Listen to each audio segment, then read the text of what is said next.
thoughts on the food stamp issue. Should we get back to local and church food banks anyways and not rely on big government? Okay, so what is the food stamp issue? Here is why the shutdown has put food stamp benefits at risk. Okay.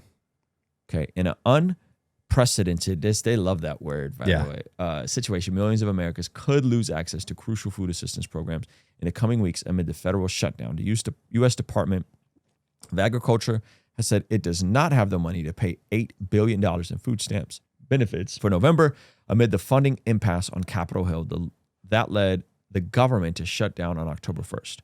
The agency argues it cannot tap into its roughly $6 billion contingency fund to cover next month's benefits through Democratic lawmakers and advocates claim the USDA should or is even obligated to use the money. Without help from the supplemental, so that SNAP, the former name for food stamps, many recipients are going to have decide whether to use their limited budgets, but buy groceries, pay rent, fill prescriptions, or turn the heat. Okay. So it sounds like the government shutdown is going to affect food stamps. Yeah. That sucks. Yeah. So is this something that is this kind of a call to action for churches right now?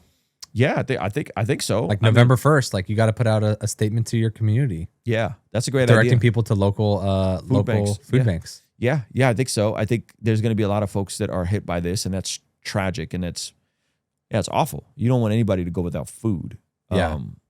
Well, what's interesting about the food banks is that there's a lot of stuff that's thrown out because they get more. Oftentimes, they get more than than people are buying or coming to pick up. Yeah. So I think it's kind of a slept-on thing, food banks. For sure. And I think maybe some people think it's like for homeless people.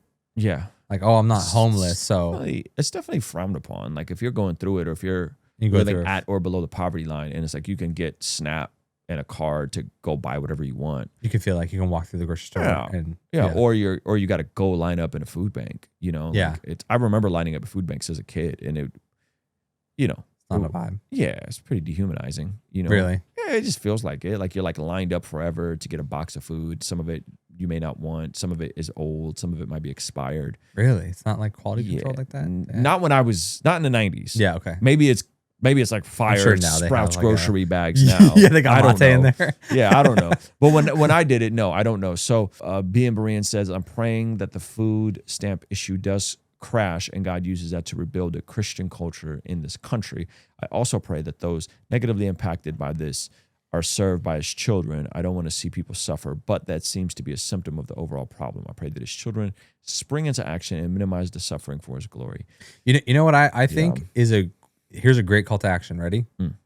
Churches, grab some of a little bit of budget, direct all your people to go say the thing, get flyers out into your local community, directing to food banks, and maybe even run Facebook ads, just awareness ads. It's a great idea. So pretty affordable, and just reach, a couple thousand, 100,000 people in your area as just, we are Rhythm Church, right? And but then it's like, hey, due to SNAP benefits maybe going out, here's a list of all the stuff. Go check those out. That's where to get free food. Yeah. And if all the churches, if a bunch of churches across the nation did that, it's like, you don't even got to spend that much money on the ad. The ads aren't gonna be that much. It's not that crazy. You could do that, easily get the word out. And then there's a bunch of churches running ads, helping people, directing people to food banks that maybe wouldn't have thought that as an option. Yeah. I love that. Shout out all the pastors watching this. Here you go. There's an easy alley-oop. Shout out to my man, Apologia Center. He said, we have a local church here that gets food from Trader Joe's and they set it out for folks to come and get whatever they want. That's epic. Yeah, exactly. Yeah, I mean, you're also in LA. Yeah. You're also in a very nice part. The homeless people there remember not being homeless. Yeah, so I think, yes, in a perfect world, the churches did more of this stuff. In a perfect world. Yeah. It anchors people to community touch points. It allows folks to at least know where their local church is and where they can go for other services. And it puts the government out of business from doing this sort of stuff. 60% of our national budget goes towards stuff like Social Security, welfare, some would call entitlement programs. 60%. Wow. So that's more than the military. Yeah. in defense. That's, and I would argue defense, the military industrial complex is fairly inefficient. Yeah.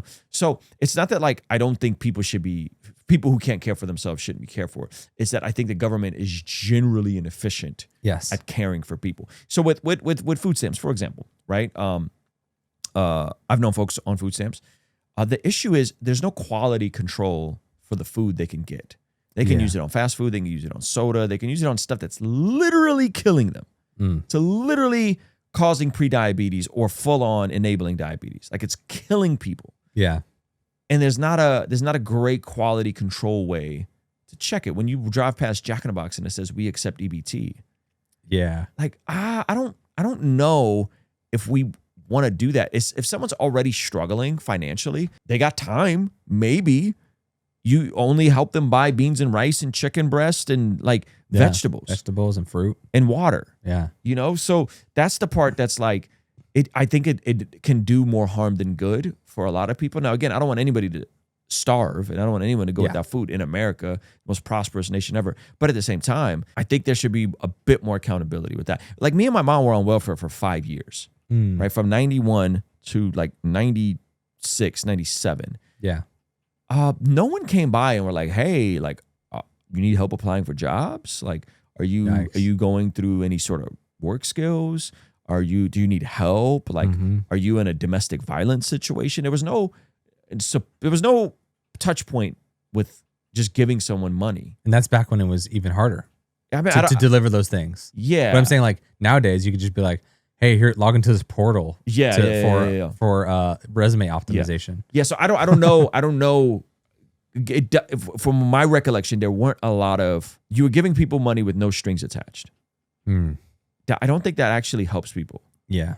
I think my mom stayed on welfare and stayed an alcoholic and stayed in really unhelpful relationships, domestic violence situations way longer than she needed to be because we got $650 from the government and $450 that went towards our rent. We had $200 to get random food. Yeah, food. Yeah, which was and electricity. Decent amount of groceries back then. Yeah, back in the 90s, it was a decent amount. And so I just wonder like how much of this is made worse when people are just given stuff without any sort of checks and balances.